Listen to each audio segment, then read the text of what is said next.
कावेरी जी अपनी बेटी पूनम के साथ बाहर आंगन में बैठी थी। तभी कमरे के अंदर से बेटे और बहू की तेज सन्नाटे को चीरती हुई आवाज आई तो दोनों के चेहरे पर बनावटी चिंता पर आंखों में छिपी उत्सुकता साफ झलक रही थी।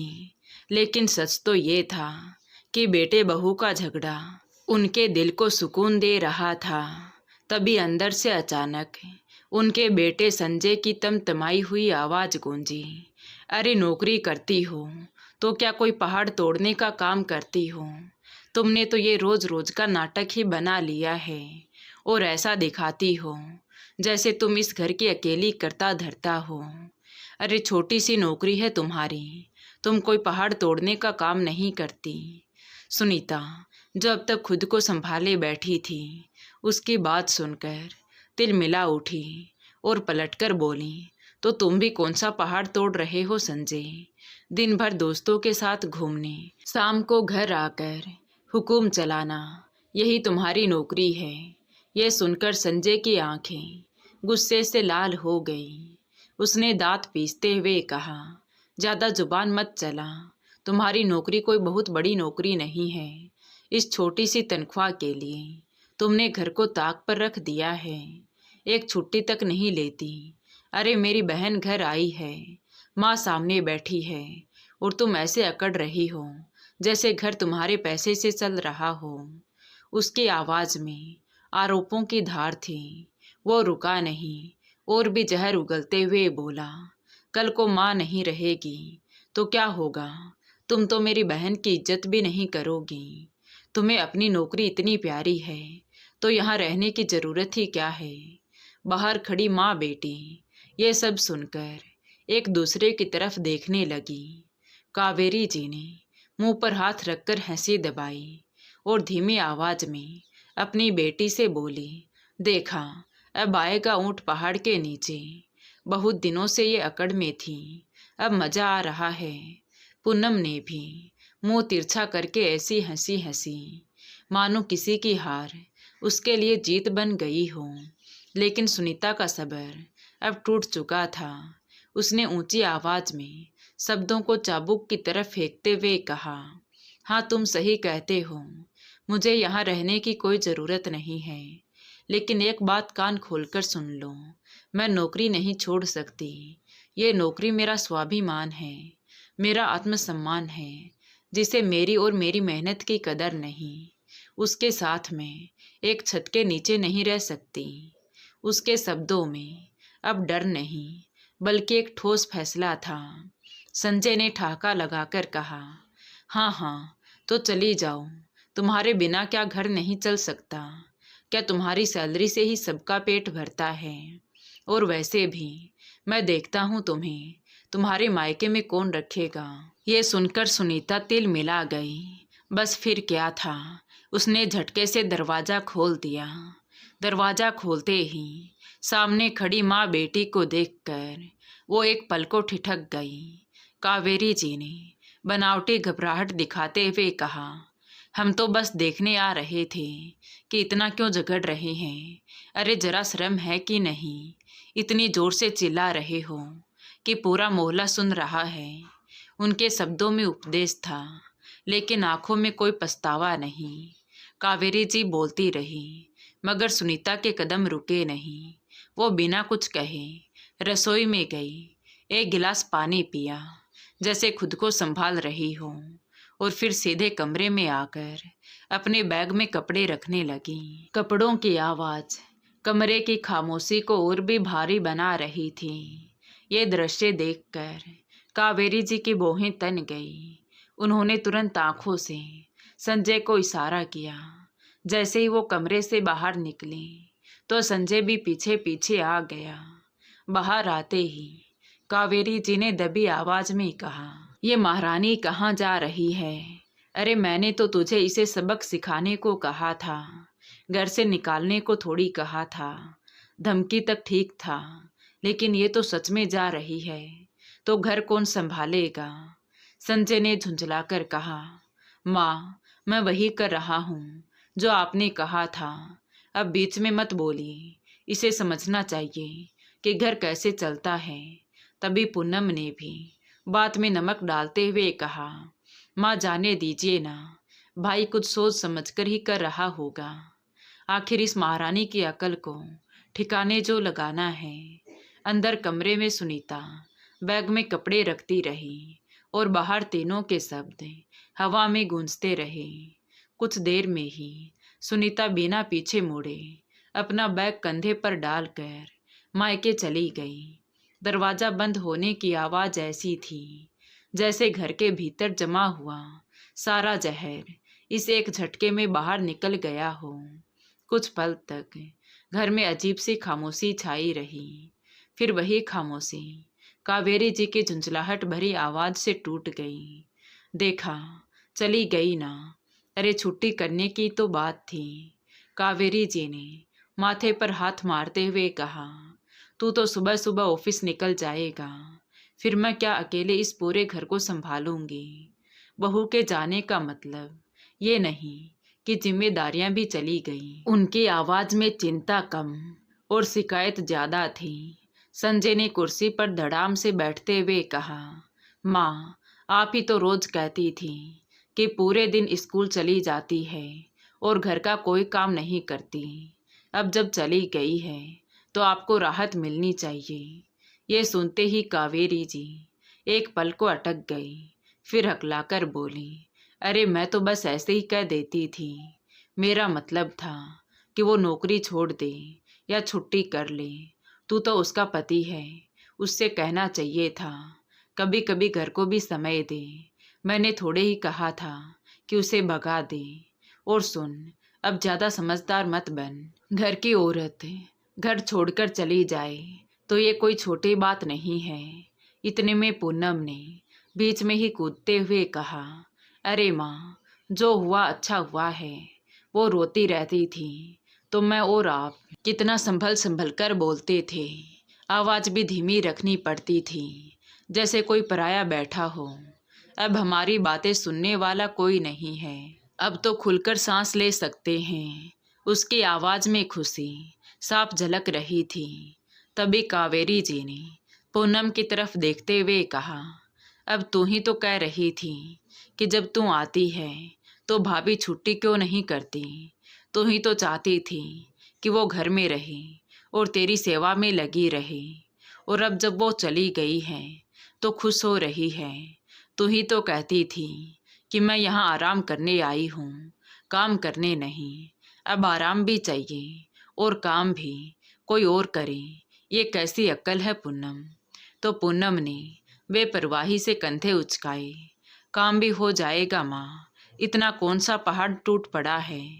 अच्छा हुआ जो चली गई। देखते हैं उसके मायके वाले उसे कितने दिन रख पाते हैं। नौकरी का घमंड है ना, उतर जाएगा। चलो भैया, उसने अचानक अंदाज बदला, मुझे अलमारी की चाबी दे दो, मैं भी तो देखूं कि वो अलमारी में क्या क्या छुपा कर रखती थी। बार बार ताला लगा देती थी जैसे इस घर में कोई चोर बैठा हो। संजय उठा और कमरे में जाकर अलमारी की चाबी ढूंढने लगा, लेकिन चाबी नहीं मिली। कुछ देर बाद वो बाहर आया और बोला, पूनम चाबी नहीं मिल रही है, लगता है वो चाबी अपने साथ ही ले गई है।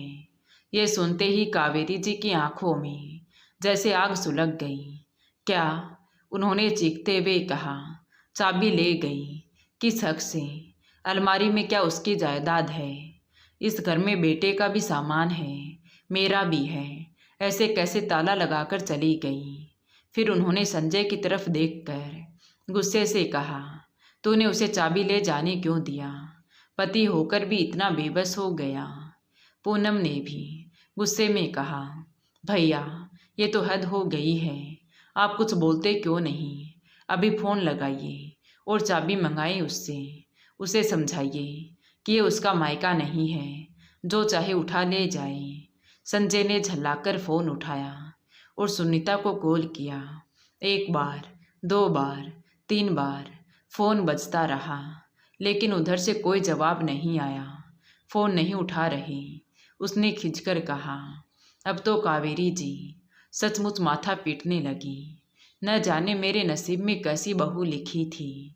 खुद तो चली गई, ऊपर से घर को भी बंद करके चली गई। पता नहीं ये क्या दिखाना चाहती है। मायके जाकर जहर भरेगी सबके कानों में और यहाँ हमें बदनाम करके छोड़ेगी।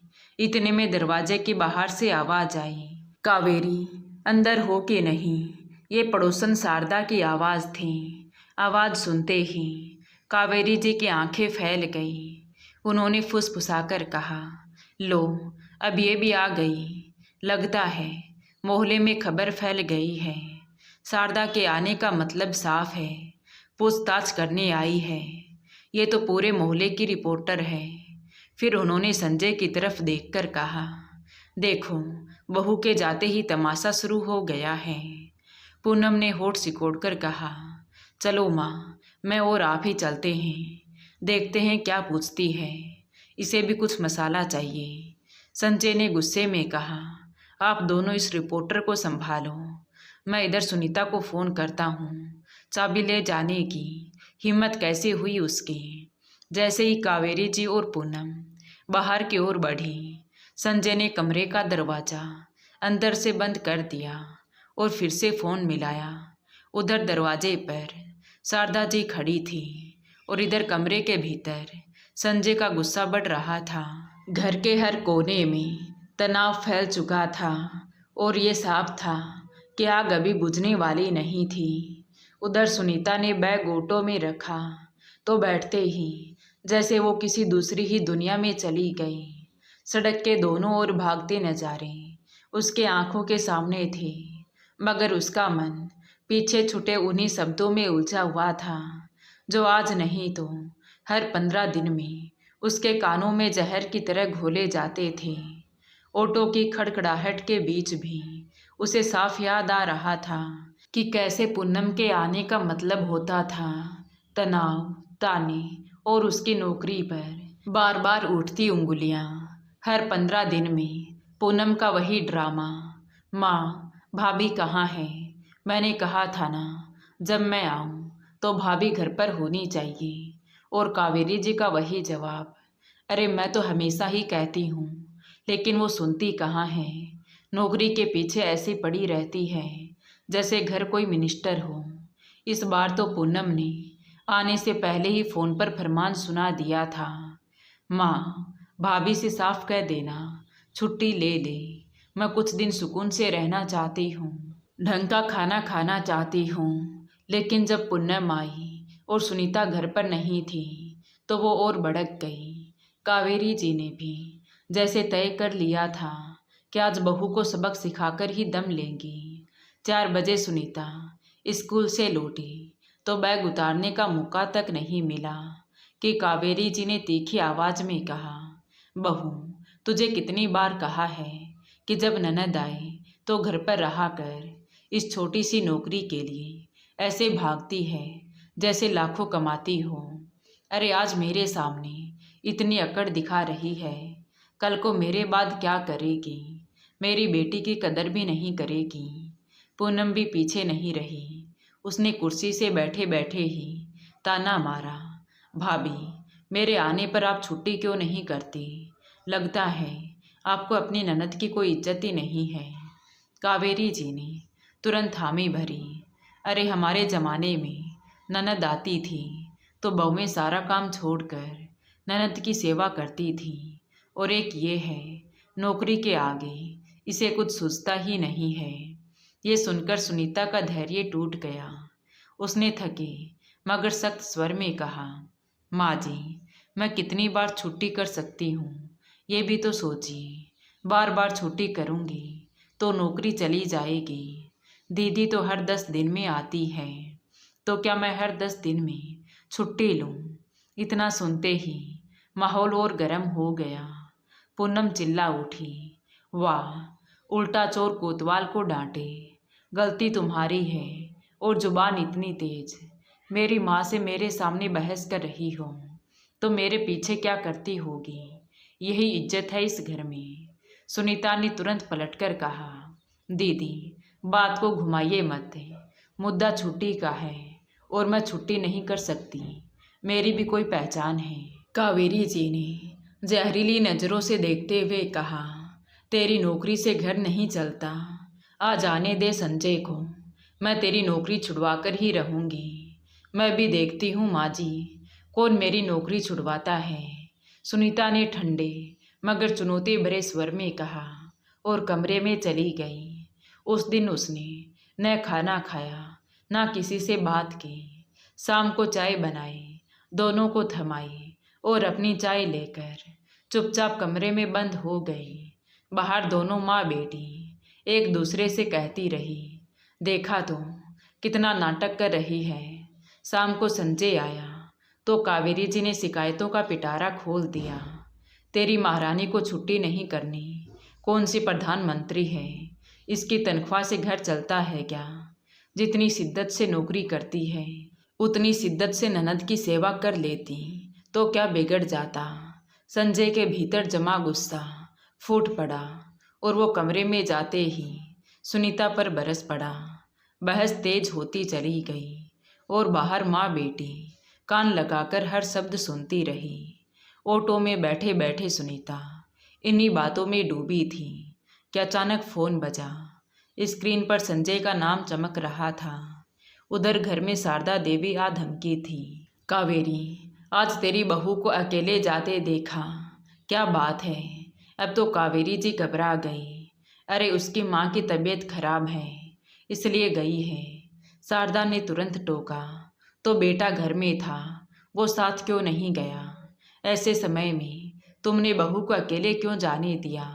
अब कावेरी जी जल्ला उठी, शारदा अपने घर से मतलब रखो, मेरी बहू कहीं भी जाए तुम्हें क्या मतलब।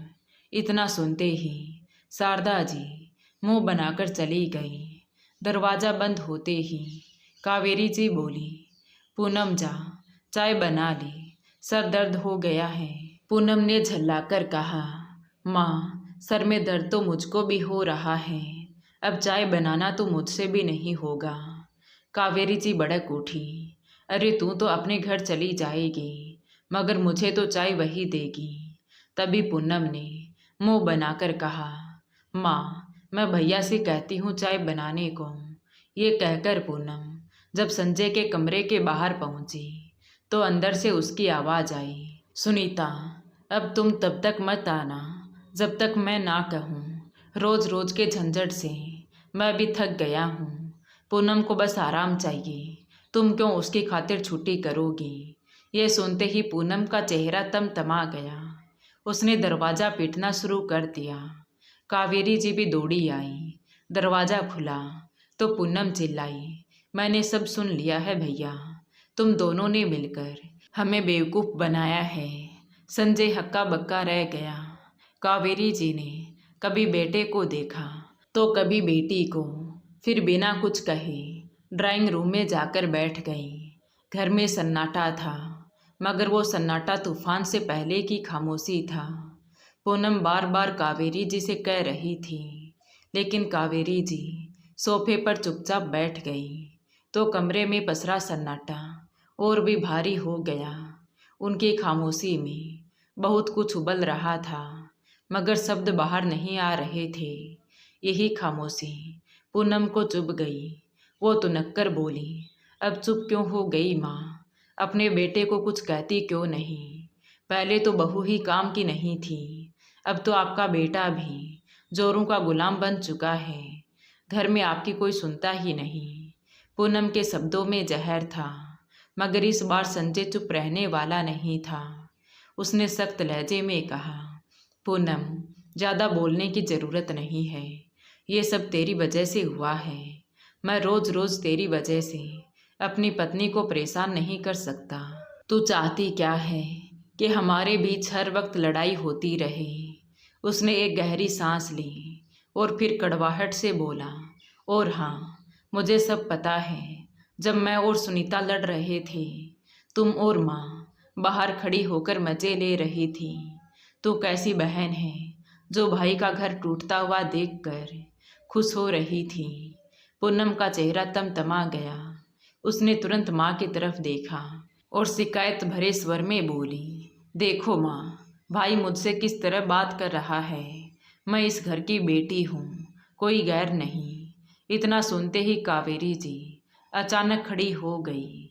उनके चेहरे पर गुस्सा और पछतावा एक साथ उभर आया। उन्होंने बिना एक पल सोचे पूनम के गाल पर एक जोरदार तमाचा जड़ दिया। थप्पड़ की आवाज़ कमरे में गूंज गई। तो बिल्कुल सही कह रहा है संजय, कावेरी जी कांपती मगर कठोर आवाज़ में बोली। और मुझे भी यही करना चाहिए था, लेकिन ये मेरी गलती है कि मैं अब तक चुप रही। फिर उन्होंने आंखों में आंसू और आवाज़ में मजबूती के साथ कहा, अच्छा हुआ मुझे समय रहते समझ आ गया। उन्होंने संजय की ओर मुड़कर कहा, संजय तो अभी इसी वक्त जाकर सुनीता को लेकर आ। और इसको तो, इतना कहकर उन्होंने पूनम की ओर उंगली उठाई। इसको तो मैं देख लूँगी, ये हमारे घर में आग लगाने आई थी और आग लगा भी रही थी। इसे जरा भी शर्म नहीं आई भाई भाभी का घर तोड़ते हुए। कावेरी जी का लहजा और भी तीखा हो गया। मैं कब से कह रही थी कि बहू का जाना अच्छा नहीं हुआ, मगर ये तो खुश हो रही थी। अरे जो अपनी माँ के लिए चाय तक नहीं बना सकती, वो और क्या करेगी। उनकी आवाज़ भरा गई। मैंने हमेशा बहू पर उंगली उठाई, मगर आज पहली बार अपने गिरे बान में झांका है। मेरी बहू ने जितना इस घर के लिए किया उतना कोई नहीं कर सकता। बस मुझे समझने में देर हो गई। माँ की ये बातें सुनकर संजय की आंखें नम हो गई। उसने बिना देर किए सुनीता को फ़ोन लगाया। उधर ऑटो में बैठी सुनीता ने जब संजय की बदली हुई आवाज़ सुनी तो एक पल को चुप रह गई। संजय ने भारी मन से कहा, सुनीता वापस आ जाओ। सुनीता ने ऑटो वाले से लौटने को कहा और कुछ ही देर में घर के सामने खड़ी थी। दरवाज़ा खोलते ही कावेरी जी उसके सामने आ गई। उन्होंने कांपते हुए हाथ जोड़ लिए और बोली, बहू मुझे माफ़ कर दो, मैंने तुझे समझा नहीं, तेरी मजबूरी नहीं देखी, मैं ही गलत थी। सुनीता की आंखों से आंसू बह निकले। वो कुछ कह नहीं पाई, बस चुपचाप सर झुका लिया। उसी वक्त पूनम गुस्से में अपना बैग उठाकर बोली, ठीक है माँ, मैं चलती हूँ, अब यहाँ मेरी कोई जगह नहीं है। इतना कहकर बिना पीछे देखे घर से निकल गई। पूनम के जाते ही कावेरी जी ने सुनीता का हाथ थाम लिया और पहली बार महसूस किया कि सच को स्वीकार करना ही सबसे बड़ा समाधान होता है। उन्होंने तुरंत अपनी बहू से माफ़ी मांगी। सुनीता अब संजय की तरफ देखकर मुस्कुरा रही थी कि आज एक झूठे नाटक ने किस तरह से घर को बचा लिया है।